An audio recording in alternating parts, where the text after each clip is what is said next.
if in two triangles ratio of two corresponding sides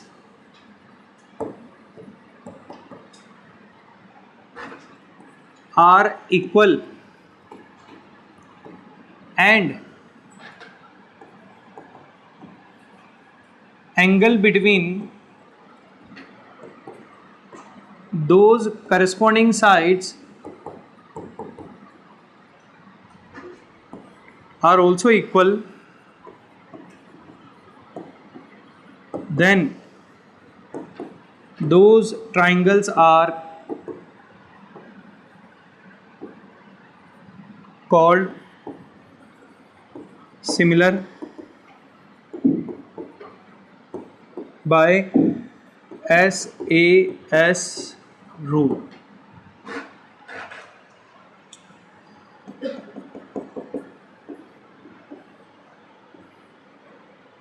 इसे एक example से समझें।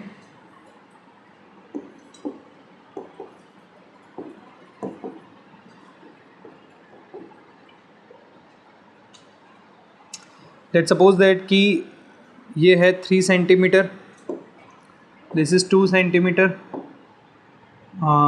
It is 6 centimeter, it is 4 centimeter, this angle is 70 degree and this angle is 70 degree.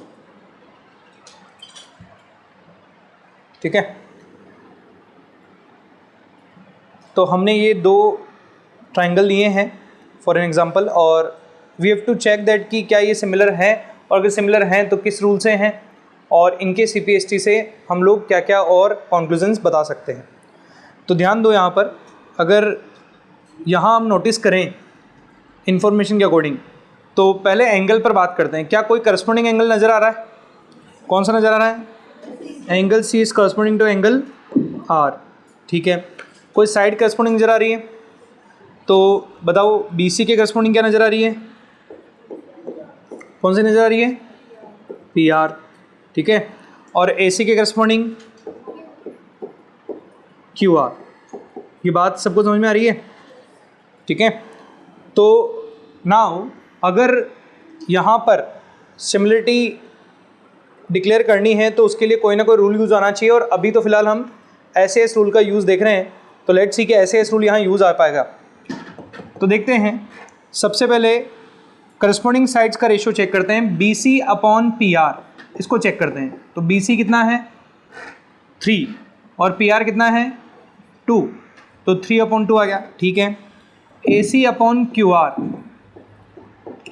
AC upon QR, AC की length कितनी है? 6, और QR की length 4, इसे भी अगर सॉल्व करेंगे तो कितना बनेगा? 3 अपॉन 2। अच्छा, कई बार स्टूडेंट पता है क्या गलती करते हैं, यहाँ पहले टर्म में तो ट्राइंगल ABC का साइड ऊपर और ट्राइंगल PQR का साइड नीचे ले लेंगे, नेक्स्ट में ट्राइंगल PQR का ऊपर और ट्राइंगल ABC का नीचे ले लेंगे। ऐसी गलती आप नहीं करें।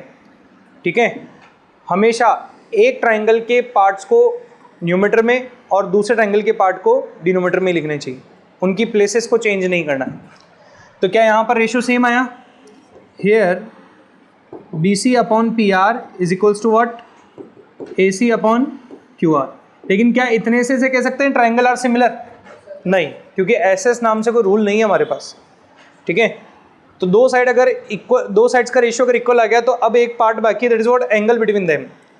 तो ध्यान दो, BC और AC के बीच में कौन सा एंगल है? Angle C।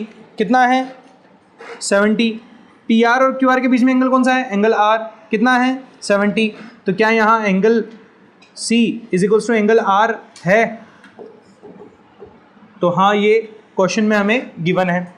तो यहाँ पर हम अप्लाई कर पाएंगे बाय SAS रूल, और SAS रूल से हम ट्राइंगल ABC को सिमिलर कहेंगे। अब देखो वापस खेल वापस किसका चालू हो गया? नेमिंग का। तो सबसे पहले किसके बारे में बताया? C के बारे में बताया। C के करस्पॉन्डिंग कौन सा है? R। यहाँ C कौन सा लेटर है? लास्ट लेटर है, तो लास्ट लेटर को लास्ट लेटर की जगह रख दो, बस पहले तो ही कर दो, 2 लेटर बाकी हैं। ठीक है, अब ध्यान दो, अब सोचो यहाँ से कि अब A के करस्पॉन्डिंग तो ए के एंगल के करस्पॉन्डिंग कौन सा आएगा ये जज करना है। ध्यान दो, मैं आपको सिखा रहा हूँ, ये आगे भी काम आएगा क्वेश्चंस में। तो करस्पॉन्डिंग साइड्स की नंबरिंग टेक कर देते हैं अपन। ये फर्स्ट साइड है तो ये फर्स्ट साइड है, ये सेकंड साइड है तो ये सेकंड साइड है, इसका मतलब ये थर्ड साइड है और ये भी थर्ड साइड, राइट। तो एंगल ए कौन सी दो साइड के बीच में आ रहा है, सेकंड और थर्ड। यहाँ सेकंड थर्ड के बीच में कौन आ रहा है, क्यू। इसका मतलब ए के प्लेस पर क्या लिखा जाएगा, अब क्यू फिल हो चुका है, आर फिल हो चुका है, तो बच्चा कौन है, तो इसका मतलब triangle A B C will be similar to triangle Q P R, right. ये नेमिंग ध्यान रखना कैसे कर रहा हूँ मैं। जब ये सिमिलर कह दिए तो अब क्या लिखेंगे, by C P S T. अब सी पी एस टी में हम बात करेंगे about what, remaining parameters. Angle के कितने पैरामीटर यूज हो चुके हैं, 1। कौन सा वाला, एंगल सी। तो अब कौन कौन से एंगल बाकी बचे ट्राइंगल ए बी सी के, एंगल ए और एंगल बी। तो बताओ एंगल ए किसके इक्वल होगा, एंगल ए इक्वल होगा एंगल क्यू के, और एंगल बी किसके इक्वल होगा, एंगल पी के। ये तो बात हुई एंगल्स की। साइड्स के कितने पैरामीटर बाकी है, 1, क्योंकि 2 यूज हो चुके हैं, है ना।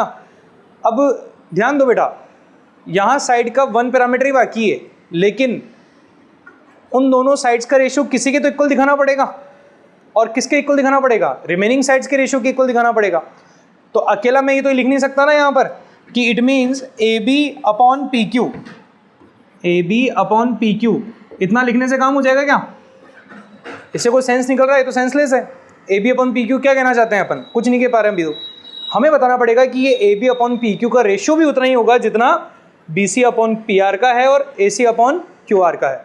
इसलिए हमें यहाँ पर B C upon P R is equals to A C upon Q R भी लिखना ही होगा।